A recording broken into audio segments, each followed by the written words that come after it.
नमस्कार, मैं हिमांशु मिश्रा और आप देख रहे हैं न्यूज 24 की खास पेशकश 24 की रेस बताएंगे सुकेश।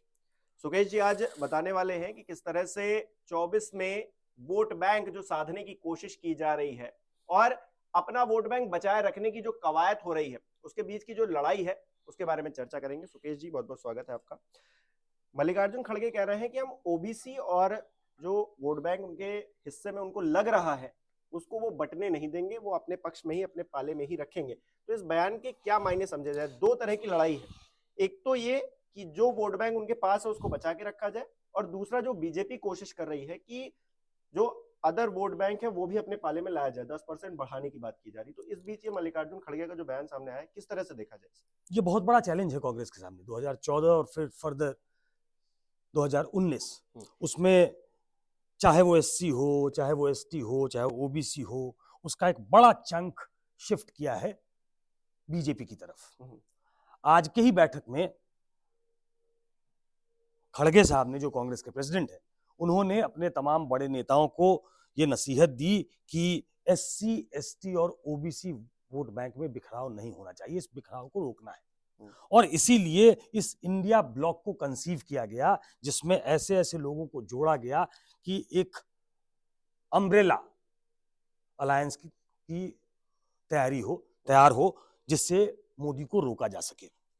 अब सबसे बड़ा चैलेंज जो है वो यूपी में है, क्योंकि बाकी जगह उनका अलायंस पेपर पे हो गया है, यहां पेपर पे भी अलायंस कमजोर दिखता है।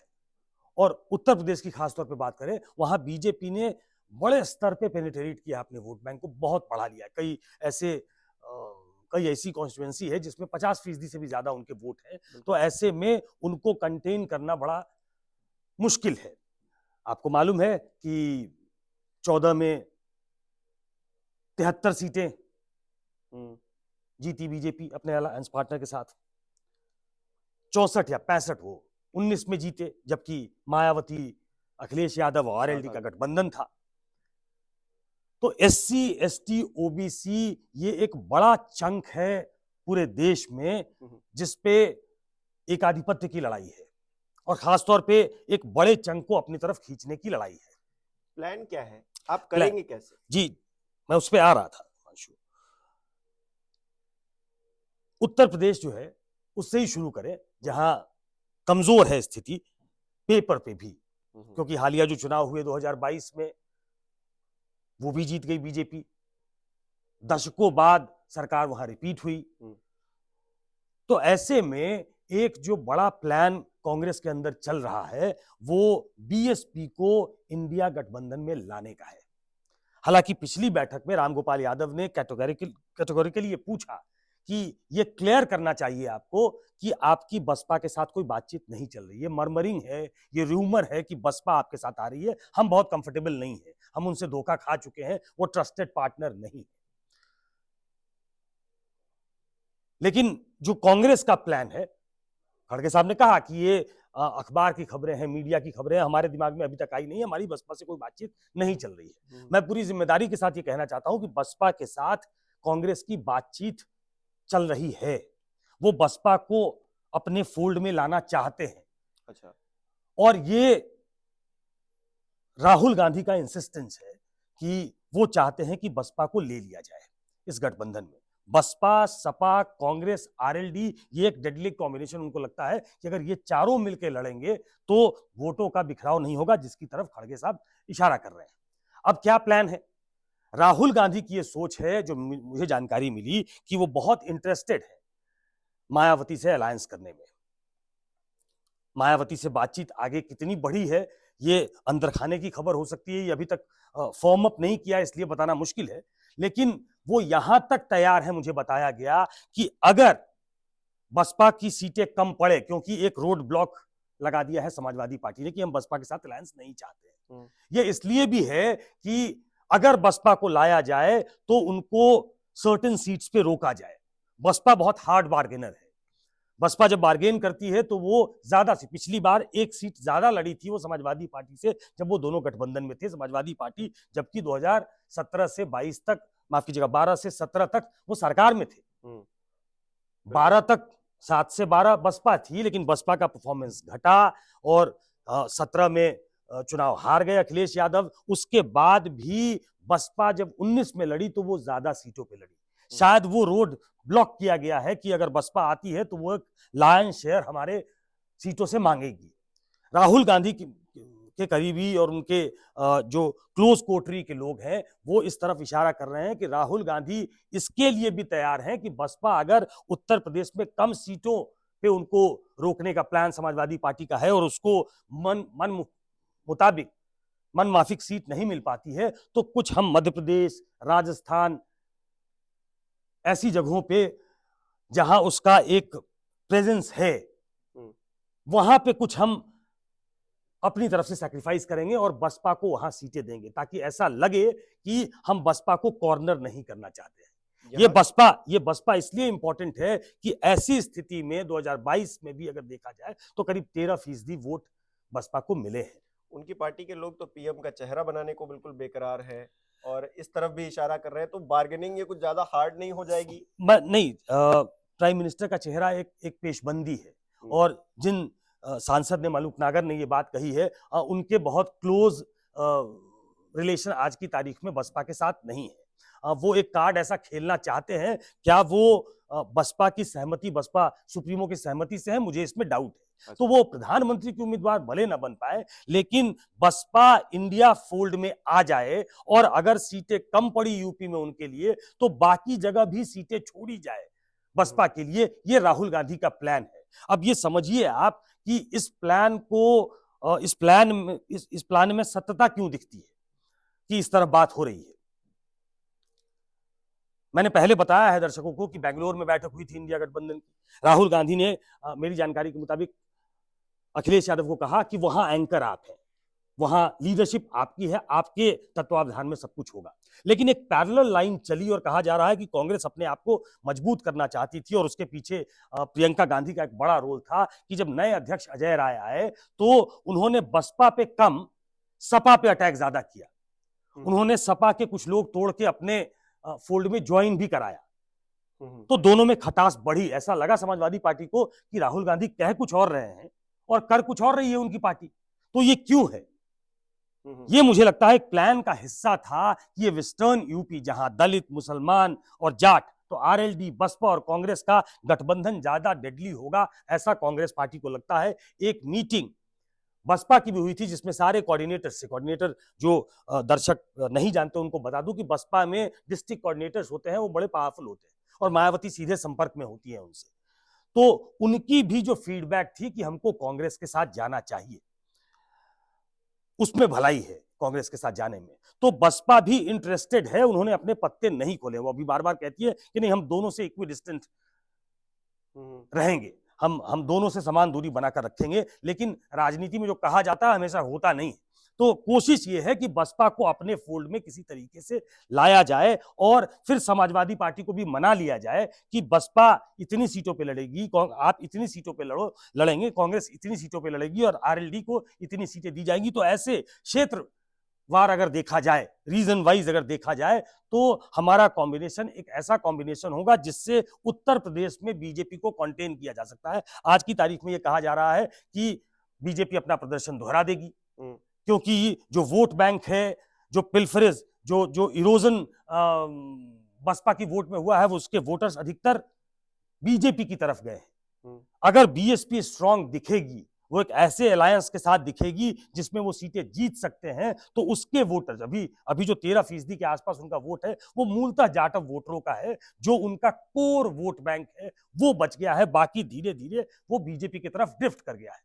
तो ये एक प्लान, एससी, एसटी और ओबीसी को कैसे जोड़ा जाए। ओबीसी में अगर उस फोल्ड को देखा जाए और उस वोट बैंक को कौन रिप्रेजेंट करता है इसको देखा जाए, तो उसमें नीतीश कुमार आ सकते हैं, उसमें तेजस्वी आ सकते हैं, उसमें अखिलेश यादव आ सकते हैं, सिद्धारमैया आ सकते हैं। नॉर्थ से लेकर साउथ तक उनके पास एक ऐसी लीडरशिप है जो ओबीसी को रिप्रेजेंट करती है और इस बिना पे वो ओबीसी में एक इनरोड बनाने की कोशिश करेंगे, जो 2014 और 19 में कांग्रेस पार्टी से गया है। इंडिया ब्लॉक बनाकर उनको साथ लाने की कोशिश। और खड़गे चूंकि खुद एक दलित समुदाय से आते हैं, आपको मालूम है कि ममता बनर्जी ने उनको चेहरे के तौर पे, प्राइम मिनिस्टरियल कैंडिडेट के तौर पे प्रपोज कर दिया, अरविंद केजरीवाल ने उसको सेकंड कर दिया। अगर बसपा इस अलायंस में आ गई जैसा कि राहुल गांधी की सोच है, तो वो एक ऐसा अलायंस बन सकता है जो बीजेपी को प्रॉब्लम में डाल सकता है। इसलिए मेरी जानकारी ये है, और इस बयान का मतलब मैं ये समझता हूं कि इस वोट बैंक में सेंध न लगे, इस वोट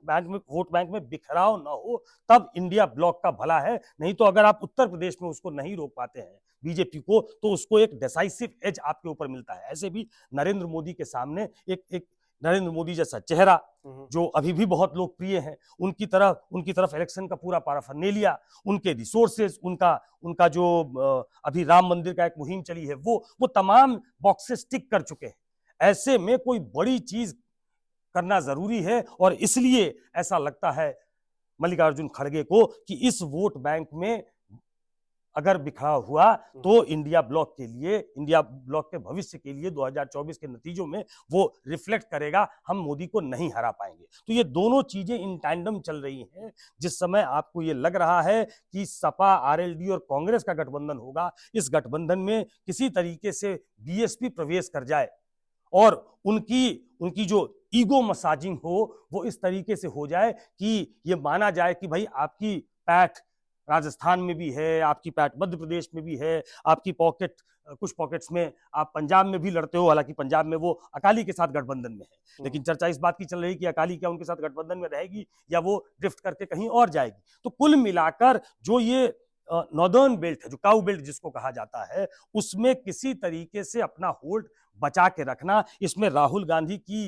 ये स्ट्रैटेजी कितनी काम आएगी, कितनी दूर तक ये मार करने वाली है, ये देखने वाली बात होगी। लेकिन दिमाग में ये बात है कि बसपा को लाया जाए, उसके सीटें उसको कंपनसेट किया जाए, उसको इस तरीके से प्लेस किया जाए ताकि एक पूरा चंक जो ड्रिफ्ट करके बीजेपी के पास गया है वो किसी तरीके से वापस आ जाए। कंफर्टेबल कैसे होंगे अखिलेश यादव जब वो अभी से कह रहे हैं कि आप अपना स्टैंड क्लियर करिए, क्योंकि हम पहले ही अलायंस एक बार करके देख चुके हैं और उसमें कहीं ना कहीं अब मायावती जी कुछ भी कहें लेकिन नुकसान कुल मिलाकर समाजवादी पार्टी का ही हुआ। और दूसरा ये भी कि राजनीति में 1+1 2 नहीं होता है, वहाँ 1+1 11 भी हो जाता है कभी कभी, और कुछ भी नहीं बचता है कभी कभी। तो पिछली बार जो 2019 का हमने देखा, हाँ थोड़ा बहुत फायदा हुआ, लेकिन मायावती जी को हुआ, अखिलेश यादव को ऐसा फायदा नहीं हुआ। तो जो प्लान है कि हम मायावती जी को साथ में ले आएंगे उत्तर प्रदेश में और फायदा ही फायदा हो जाएगा, उनके 13% जुड़ जाएंगे, अखिलेश के अपना एक वोट जो कोर वोट है वो जुड़ जाएगा और हम मिलकर बीजेपी को हरा देंगे, तो ये इतना आसान नहीं है। देखिए, पॉलिटिक्स बहुत हद तक नैरेटिव पे चलता है। क्या नैरेटिव बिल्डिंग हो रही है? बीजेपी जिस उत्तर प्रदेश में बहुत ही मजबूत है, जहां वो दूसरी बार दशकों के बाद सरकार में आ गई लगातार, जहां वो 73 सीटें और 65 सीटें जीत रही है, और उपचुनाव के नतीजे देख ले तो वो 70 के आसपास पहुंचती हुई हो गई है, वो क्यों करती है राजभर से समझौता? वो क्यों करती है संजय निषाद से समझौता? ये एक नैरेटिव बिल्डिंग एक्सरसाइज है। बसपा जिसके कुछ कोर वोटर हैं, जो ये पार्टियां हैं, उनसे आज की तारीख में, जिसका नाम मैंने लिया, उनका सर्टेन पॉकेट में इंफ्लुएंस हो सकता है। बेसिकली ईस्टर्न यूपी में इनका इंफ्लुएंस है, चाहे वो राजभर है, चाहे वो निषाद पार्टी है, इनका इंफ्लुएंस वहां है, वहां तक महदूद है। लेकिन बसपा का पैन यूपी एक वोट बैंक है। तो जब आप लड़ाई में जाते हो तो आप ये नहीं समझ सकते कि मुश्किल है ये लड़ाई, ये नहीं हम जीत सकते, आप हथियार डाल नहीं सकते हैं। आपको लड़ाई में रणवीर की तरह दिखना पड़ेगा कि आप लड़ाकू हैं, आप लड़ रहे हैं, और इसीलिए बसपा का साथ जरूरी है। और इसीलिए ये दिमाग में राहुल गांधी के है, उनकी पूरी टीम के है कि बसपा को साथ लाना जरूरी है। आप ये कहते हैं कि जब एक बार अखिलेश यादव ने उसको ब्लॉक कर दिया तो कैसे होगा? राजनीति में ये चीजें होती हैं। तेजस्वी यादव, लालू यादव और नीतीश कुमार का साथ आना इसका एग्जाम्पल है। मुलायम सिंह और मायावती कभी साथ नहीं आएंगे, ये एक फॉरगॉन कंक्लूजन था, लेकिन 19 के चुनाव में वो साथ आए। ये एग्जिस्टेंस की लड़ाई है। बसपा अगर इस चुनाव में खराब करती है, अभी एक सीट है उनकी, जहां 2012 तक वो सत्ता में थे, वहां वो एक सीट पे सिमटे हुए हैं। ऐसे में बसपा के स्वास्थ्य के लिए भी ये जरूरी है कि वो एक लार्जर रोल में दिखे, उसकी सीटें होंगी तब उसकी कुछ दखल हो सकती है, वो अपनी पार्टी को बचा सकती है। कांग्रेस पार्टी अगर तीसरी बार सत्ता में आ जाते हैं मोदी, तो उसके लिए एग्जिस्टेंस का संकट है कि भाई कब तक सत्ता के बाहर रहकर आखिर कब तक आप ये लड़ाई लड़ सकते हैं। सत्ता में आने के लिए कुछ चीजें करना जरूरी होता है और उसमें सबसे पहली एक्सरसाइज होती है कि नैरेटिव बिल्डिंग। अगर बसपा साथ आती है तो एक नैरेटिव ये बनेगा कि मतलब एक ऐसा अम्ब्रेला बना है वोटों का जो बीजेपी को मात दे सकता है, जो नरेंद्र मोदी को मात दे सकता है। लेकिन इसके लिए बहुत जल्दी करना पड़ेगा क्योंकि अब ज्यादा वक्त नहीं है। अब 2 महीने ही लगभग आप मान के चलिए, इसके बाद बिगुल बज जाना है और उसके बाद सीधे प्रचार प्रचार प्रचार, तो कुछ बचेगा नहीं। फिर जो करना है इन्हीं 10, 15, 20 दिनों में या फिर इसी महीने कर लेना है। जो भी अम्ब्रेला के नीचे आ रहा है उसी के साथ मिलकर आगे की लड़ाई बढ़ानी है। तो कुल मिलाकर नजर ये आ रहा है कि तैयारियां तो जोरों पर है, लेकिन अभी भी पूरी तरीके से कोई एक मोटिव या फिर एक विचारधारा को लेकर, एक साथ लोगों को लेकर इंडिया गठबंधन आगे बढ़ रहा हो तो नजर तो नहीं आ रहा है। हाँ, आने वाले समय में हो सकता है, देखते हैं क्या होता है। और क्या मायावती जी इंडिया गठबंधन में शामिल होती है, ये भी बड़ा सवाल है। देखते हैं, आपको क्या लगता है हमें कमेंट करके बताइए। बहुत बहुत शुक्रिया।